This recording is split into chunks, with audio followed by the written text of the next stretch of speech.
Well, this is Friday, October the 2nd. This is our continuation of world history. Well, let's look back to some of the things we learned a couple of days ago.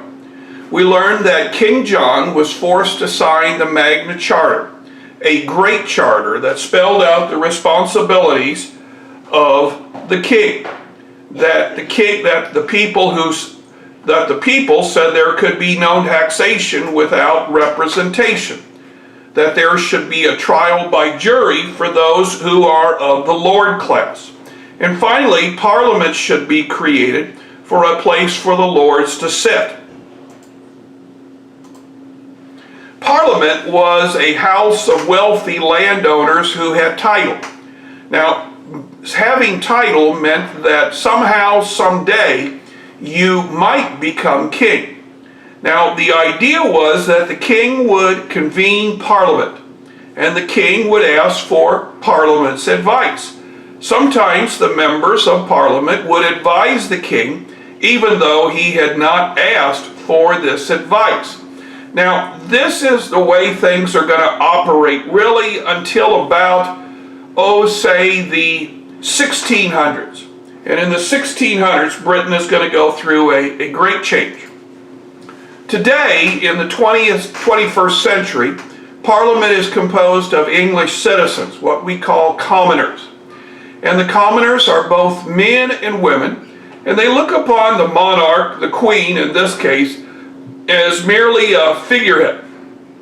But the first Parliament was in a limited government. Now, the opposite of a limited government is what we had in France. Now, during the Dark Ages, Charlemagne had made France and the Germanic Empire part of his empire. But upon his death, Hugh Capet family tried to take over and rule. They could only rule a very small section of what is now Paris. But from the Capet family would come the family that will rule France for over 600 years.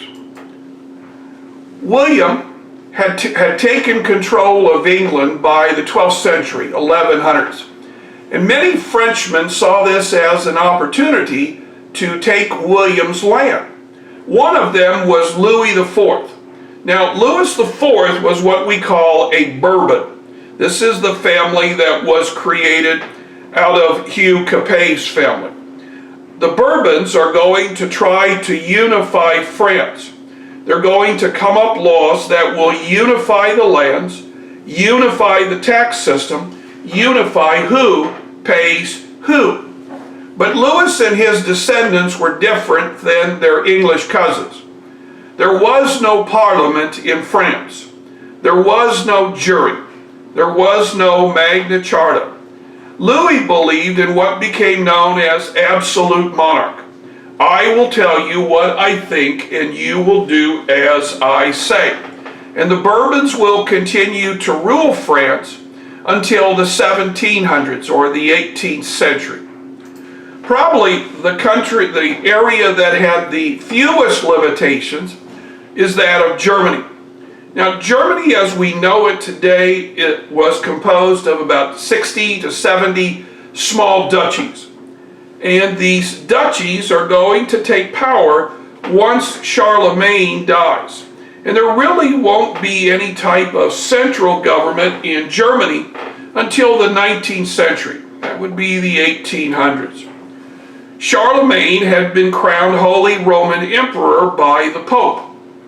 Other Germanic leaders feel that they should be given this title. For the most part, none of them, though, will be able to gain this title until the 19th century. The last country we're going to look at is Italy. Now, Italy has always been divided up amongst three areas. The northern part is controlled by a Germanic tribe called the Lombards. Remember, it was Charlemagne who took the Lombards over, and that's why the Pope made him Holy Roman Emperor. The southern part was divided amongst rich and powerful landowners, some of the holdovers of the Roman Empire. The central part, the part that is around Rome, was in the hands of the Pope.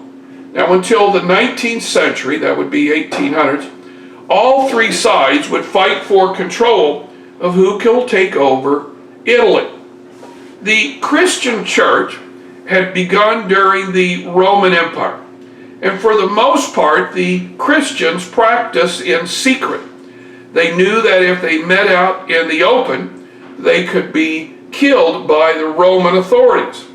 Most of the time, they met in the catacombs or tombs, and they used the symbol of a fish to identify who were Christians. Once Constantine, though, was converted to the faith, Constantine is going to call for the Christian faith as the dominant faith of the Roman Empire.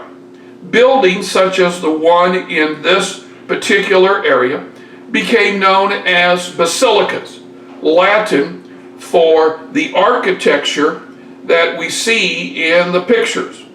Now the leaders were men of faith, men who could read and write, but few restrictions were placed upon them. It really wasn't until the Dark Ages that many of the people of the Christian faith began to live a monastic life. They did not think of money, and they were celibate. Now, one of the great Christian leaders of this time was a monk called Benedict.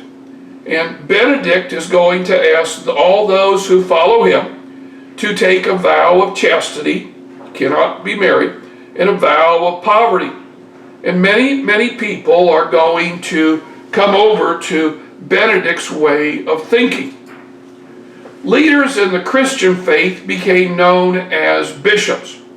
Now, bishops were generally found in the larger cities, and the bishops are going to appoint clergy in the smaller areas. And bishops are going to look out for the clergy. Now, the question is, who appoints the bishops? Well, that became a bone of contention. The Bishop of Rome, or the Pope, said that he had the sole authority to appoint bishops. Leaders of each geographic region disagreed. They said that they had the right to appoint bishops. This all came to a head in the 11th century. That would be the 1000s. The Pope, Gregory VII, is going to say that as the Bishop of the Holy Roman Empire, he had the right to appoint bishops. Now, Henry IV, who was from a Germanic tribe, took on the title of Holy Roman Emperor, and he said no, that he had the right to appoint bishops in his area. Now, Gregory is going to use the trump card on Henry. Gregory the Pope is going to say that Henry is excommunicated. By being excommunicated, you could never go to heaven. And those Christians who followed you could not listen to what you had to say. Henry is going to travel to see the Pope, and he's going to go as a pauper to the Pope's winter retreat, and on his hands and knees he's going to ask the Pope for forgiveness. The Pope relented. If he, the Pope, was going to be able to appoint the bishops in Henry's Holy Roman Empire, Henry agreed. Now, as it turned out, it worked good for both sides. Gregory liked it because it gave him an air of legitimacy that other leaders of other countries would have to agree that Gregory had the sole authority to appoint bishops.